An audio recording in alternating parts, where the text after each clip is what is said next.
Web technology सीखने की इस सीरीज़ के 13th वीडियो में आज हम समझेंगे कि जावास्क्रिप्ट और क्लाइंट साइड स्क्रिप्टिंग का मतलब क्या होता है। तो आज के इस वीडियो को पूरा देखने के बाद आपको इन सारे सवालों के जवाब बहुत ही आसानी से समझ में आ जाएंगे। आप समझ जाएंगे कि क्लाइंट साइड स्क्रिप्टिंग में कोड कहाँ चलता है, फ्रेमवर्क क्या करता है, क्लाइंट साइड स्क्रिप्टिंग का फ़ायदा क्या है, जावास्क्रिप्ट किस ब्राउज़र में नहीं चलती और कौन सी स्क्रिप्ट सिक्योर नहीं मानी जाती। हो सकता है कि ये सारे सवाल पहली बार में आपको सुनने में डिफ़िकल्ट लगे, लेकिन जैसे जैसे आप वीडियो में आगे बढ़ते जाएंगे आपको इन सारे सवालों के जवाब मिलते जाएंगे। और वीडियो के आखिरी में एक छोटा सा क्विज़ होगा जिसमें मैं आपसे यही सारे क्वेश्चंस पूछूंगा, और जब आप उस क्विज़ में इन क्वेश्चंस को देखेंगे तो आपको ये क्वेश्चंस बहुत आसान लगेंगे और आप इनका जवाब मुझे खुद बहुत आसानी से बता पाएंगे। अगर आप चाहें तो इस टॉपिक की कंप्लीट नोट्स को डाउनलोड कर सकते हैं। नीचे डिस्क्रिप्शन बॉक्स में लिंक दिया हुआ है, उस लिंक का उपयोग करके और खुद से पढ़ के भी इन सारे सवालों के जवाबों को समझ सकते हैं। तो चलिए शुरुआत करते हैं और सबसे पहले इंट्रोडक्शन ऑफ जावास्क्रिप्ट देखते हैं।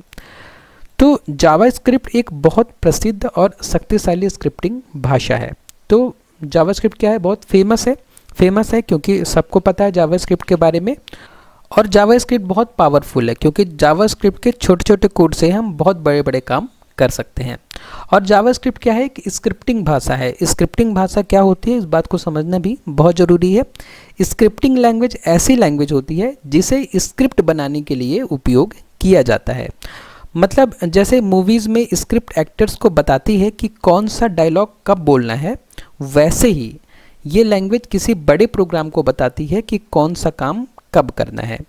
स्क्रिप्टिंग लैंग्वेज बड़े प्रोग्राम के अंदर छोटे मॉड्यूल्स की तरह काम करती है। जैसे हम जावास्क्रिप्ट को HTML के अंदर लिखते हैं, ओके। उसके बाद यह वेब पेज को इंटरैक्टिव और डायनेमिक बनाती है। कौन? जावास्क्रिप्ट इंटरैक्टिव कैसे बनाती है? इंटरैक्टिव मतलब होता है कि हम वेबसाइट या वेब पेज में क्लिक करें या माउस का मूवमेंट करें तो हमें उस क्लिक या माउस के मूवमेंट से कुछ रिस्पॉन्स आए। तो ऐसा होता है कई बार वेबसाइट में हम क्लिक करते हैं तो हमें कुछ रिस्पॉन्स मिलता है। जैसे कि आप मान लीजिए यूट्यूब या फेसबुक ही ओपन करते हैं या इंस्टाग्राम ओपन करते हैं, तो आपने क्या किया, लाइक बटन पे क्लिक किया। तो लाइक बटन में क्लिक किया तो आपको रिस्पॉन्स मिला। रिस्पॉन्स क्या मिला कि जो लाइक्स की संख्या थी वो एक बढ़ गई, है ना। तो इसको हम क्या बोलते हैं, इंटरैक्टिव बोलते हैं। और वैसे ही जैसे आपने कोई वीडियो पे क्लिक किया तो वीडियो प्ले होने लग गया, तो इसको हम बोलते हैं क्या, इंटरैक्टिव। मतलब ये सारी वेबसाइट्स क्या है, इंटरैक्टिव है। मतलब हम इंटरैक्ट कर सकते हैं इन वेबसाइट से। उसके अलावा जावास्क्रिप्ट जो है वेबसाइट को डायनेमिक बनाती है। डायनेमिक बनाना मतलब क्या होता है कि डायनेमिक वेबसाइट वो वेबसाइट होती है जिनका कंटेंट समय के साथ चेंज होता रहता है। जैसे आप इंस्टाग्राम या फेसबुक में जब भी लॉगिन करेंगे तो आपको अलग कंटेंट हमेशा देखने को मिलेगा। इसका मतलब वो सारी वेबसाइट्स क्या है, इंटरैक्टिव और डायनेमिक है।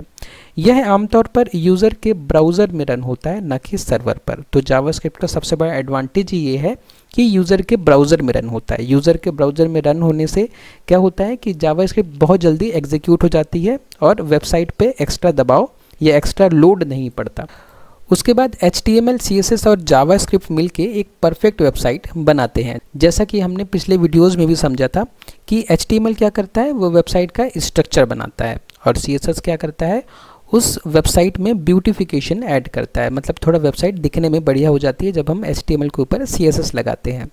और जावास्क्रिप्ट क्या करता है, जावास्क्रिप्ट उस वेबसाइट को इंटरैक्टिव और डायनेमिक बनाता है, जिससे पूरी की पूरी वेबसाइट में थोड़ा जान आ जाती है। इसलिए ये तीनों मिलकर क्या बनाते हैं, परफेक्ट वेबसाइट बनाते हैं। उसके बाद जावास्क्रिप्ट की कुछ विशेषताएँ हैं, हम एक एक करके सारी विशेषताओं को समझते हैं।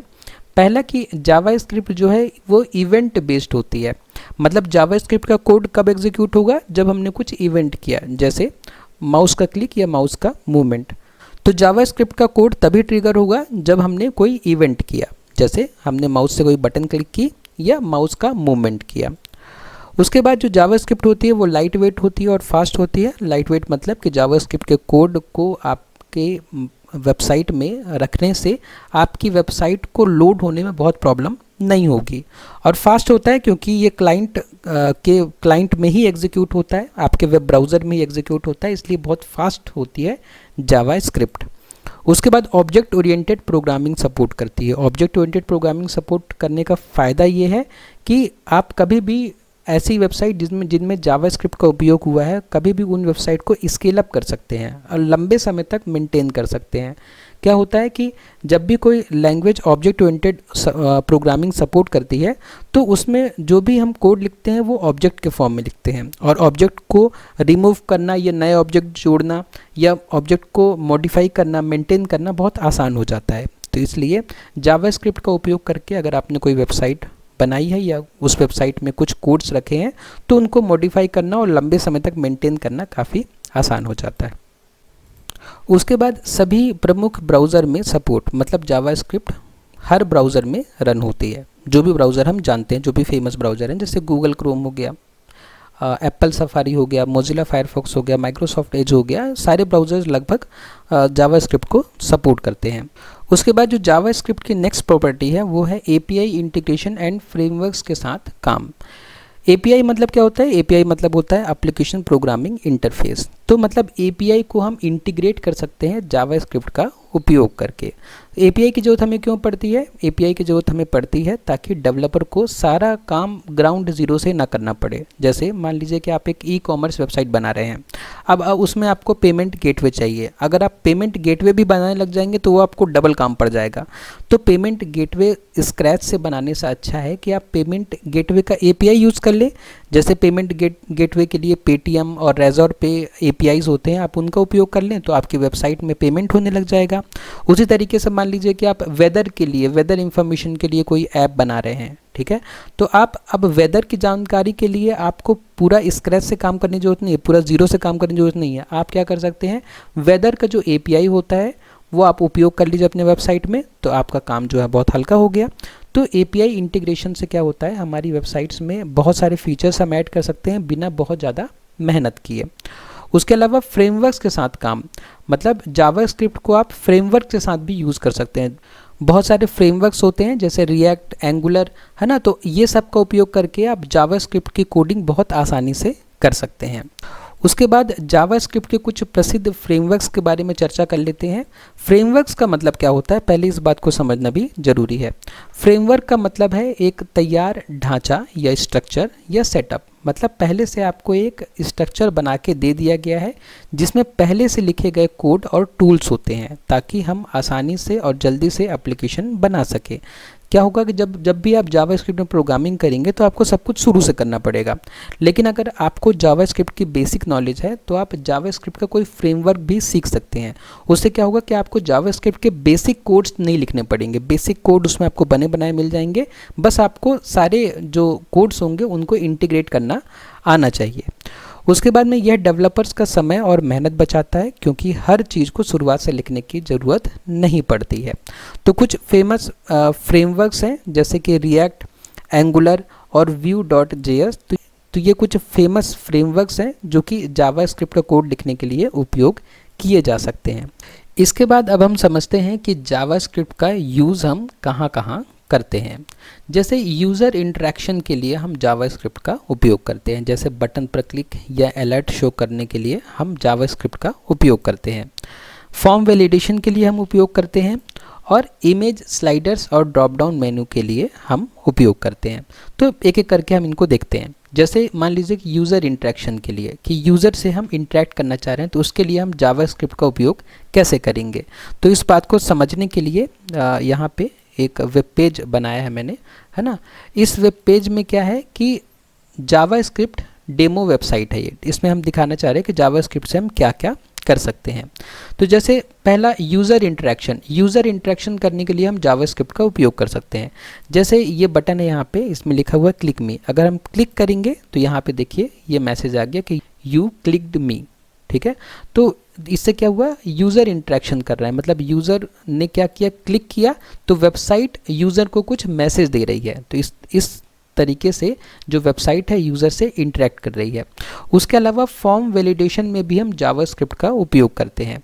जैसे मान लीजिए कि यहाँ पे मुझे अपना नाम लिखना है, लेकिन मैंने अपना नाम नहीं लिखा और मैंने डायरेक्टली सबमिट पे क्लिक कर दिया, तो मुझे मैसेज दिख जाएगा कि प्लीज़ एंटर योर नेम, मतलब आपने नाम अपना एंटर नहीं किया तो नाम एंटर पहले करिए। तो मैं यहाँ पे अपना नाम एंटर करता हूँ। तो मैंने अपना नाम एंटर किया, उसके बाद मैंने सबमिट बटन पे क्लिक किया, तो यहाँ पे मैसेज मुझे दिख गया, थैंक यू अनूप। तो ये भी आप कर सकते हैं किसकी मदद से, जावास्क्रिप्ट की मदद से। उसके अलावा आप जावास्क्रिप्ट की मदद से ड्रॉप डाउन मेनू बना सकते हैं, ठीक है। सेलेक्ट कर सकते हैं ऑप्शन, जैसे मैंने ऑप्शन 1 सेलेक्ट किया तो मुझे मैसेज आ जाएगा कि यू सेलेक्ट ऑप्शन 1। अगर मैं 2 करूँगा तो यू सेलेक्ट ऑप्शन 2, और वैसे ही 3 करूँगा तो यू सेलेक्ट ऑप्शन 3। मतलब ये सारे काम हम कर सकते हैं किससे, जावास्क्रिप्ट की मदद से। उसके अलावा हम इमेज स्लाइडर बना सकते हैं जावास्क्रिप्ट का उपयोग करके। जैसे यहाँ पे कुछ इमेज मुझे सेलेक्ट करने के लिए बोल रहा है, तो मैं इमेज सेलेक्ट कर लेता हूँ। तो यहाँ पे मेरे पास कुछ इमेजेस हैं, मैं इनको सेलेक्ट कर लेता हूँ। ये 3, 1, 2 और कर लेते हैं। ये 5 इमेज मैंने सेलेक्ट कर ली, ठीक है। अब ये इमेज यहाँ पे आ गई हैं। अब मैं क्या कर सकता हूँ, नेक्स्ट स्लाइड में क्लिक करके इमेज को चेंज कर सकता हूँ। तो ये स्लाइडर भी हम बना सकते हैं किससे, जावास्क्रिप्ट की मदद से, ठीक है। उसके बाद जावास्क्रिप्ट की मदद से हम रियल टाइम चैट डेमो भी कर सकते हैं। ये रियल टाइम चैट डेमो मतलब कि जहाँ पे जो मैं लिखूँगा वो यहाँ पे मुझे चैट में दिख जाएगा, ठीक है। यहाँ पे हमने कोई चैट एप्लीकेशन का अभी एपीआई यूज़ नहीं किया है, इसलिए ये रिस्पॉन्स नहीं आएगा। बस जो मैंने लिखा वो मुझे चैट के फॉर्म में दिख जाएगा, है ना। तो यहाँ पे जो भी मैं लिखूँगा वो मुझे चैट के फॉर्म में दिख जाएगा।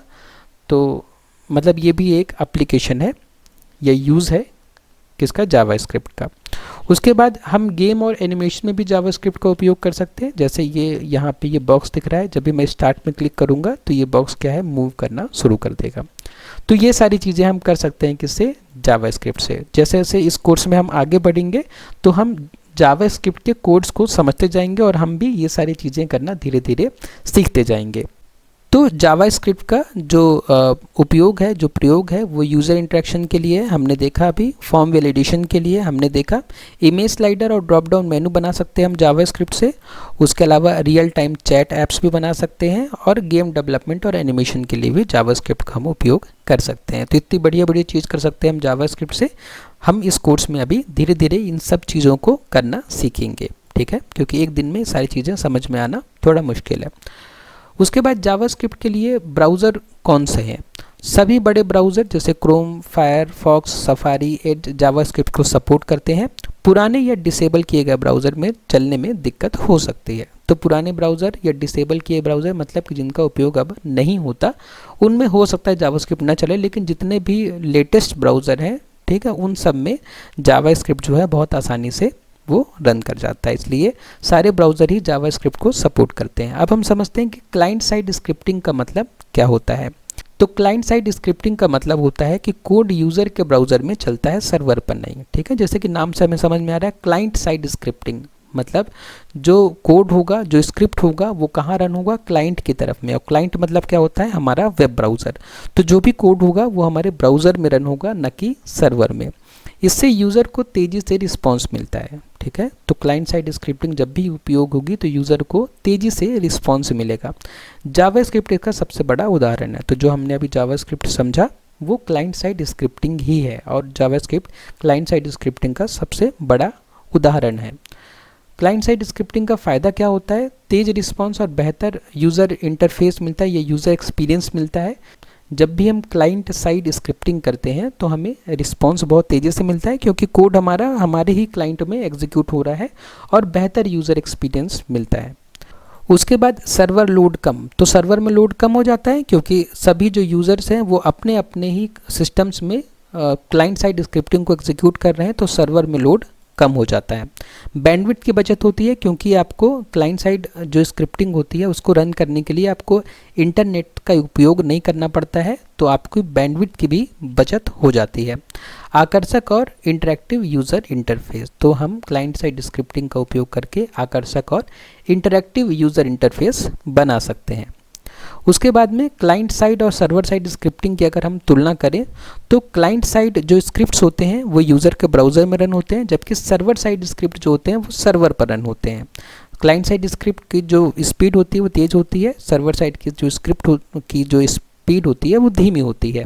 और क्लाइंट साइड स्क्रिप्टिंग का जो एग्जांपल है वो है जावास्क्रिप्ट और CSS, ठीक है। ये कहाँ रन होते हैं, ये क्लाइंट की तरफ रन होते हैं, जबकि PHP और पाइथन कहाँ रन होते हैं, सर्वर की तरफ रन होते हैं। तो ये सर्वर साइड स्क्रिप्टिंग लैंग्वेज है। और अगर हम सुरक्षा की बात करें तो क्लाइंट साइड स्क्रिप्टिंग में सुरक्षा कम होती है, जबकि सर्वर साइड स्क्रिप्टिंग में सुरक्षा अधिक होती है। कम सुरक्षा क्यों होती है? क्योंकि क्लाइंट साइड स्क्रिप्टिंग में जो कोड होता है वो ब्राउज़र में ही होता है, ठीक है, और कोई भी उस कोड को देखकर, है ना, उस कोड को समझ सकता है कि ये कोड क्या कर रहा है। और अगर कोई सेंसिटिव काम हो रहा है क्लाइंट साइड की तरफ में तो वो फिर सिक्योर नहीं होगा।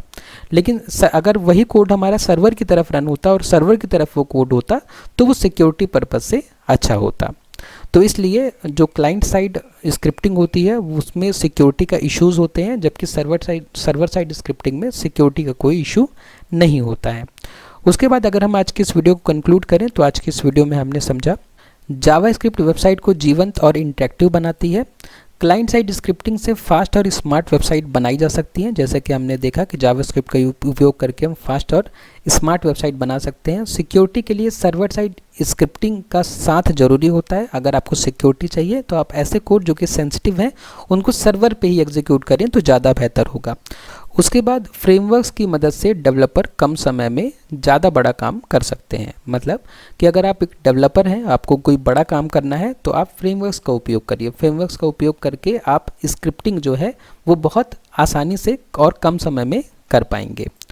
उसके बाद अब समय हो गया एक छोटे से क्विज़ का। इस क्विज़ में वही सारे क्वेश्चंस हैं जो मैंने आपको वीडियो की शुरुआत में पूछे थे। उस समय क्वेश्चंस आपको डिफ़िकल्ट लगे होंगे, लेकिन अब जब आप उन क्वेश्चंस को देखेंगे तो आपको ये सारे क्वेश्चन बहुत ही आसान लगेंगे।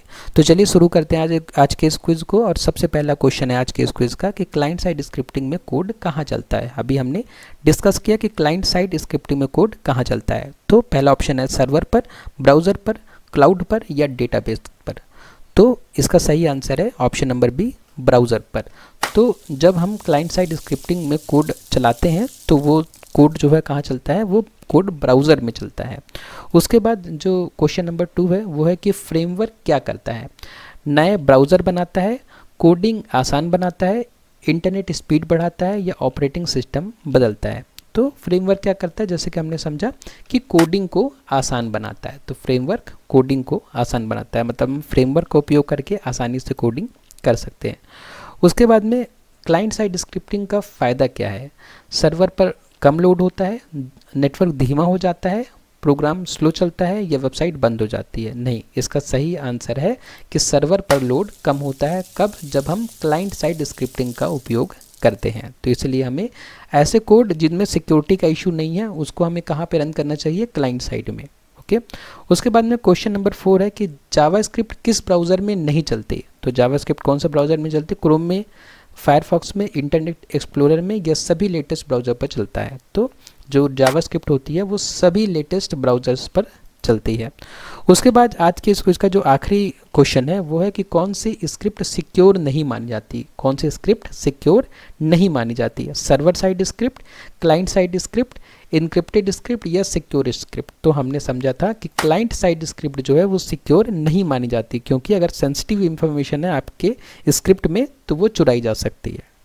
तो ये थे आज के इस क्विज़ के 5 क्वेश्चन। आप लोगों से रिक्वेस्ट है कि आप लोग मुझे बताइए कि आपने इन 5 में से कितने क्वेश्चंस के जवाब सही सोचे। आपने 5 में से पाँचों क्वेश्चंस के जवाब सही सोचे या 5 में से कुछ कम क्वेश्चंस के जवाब सही सोचे, आप मुझे कमेंट बॉक्स पर बताइए।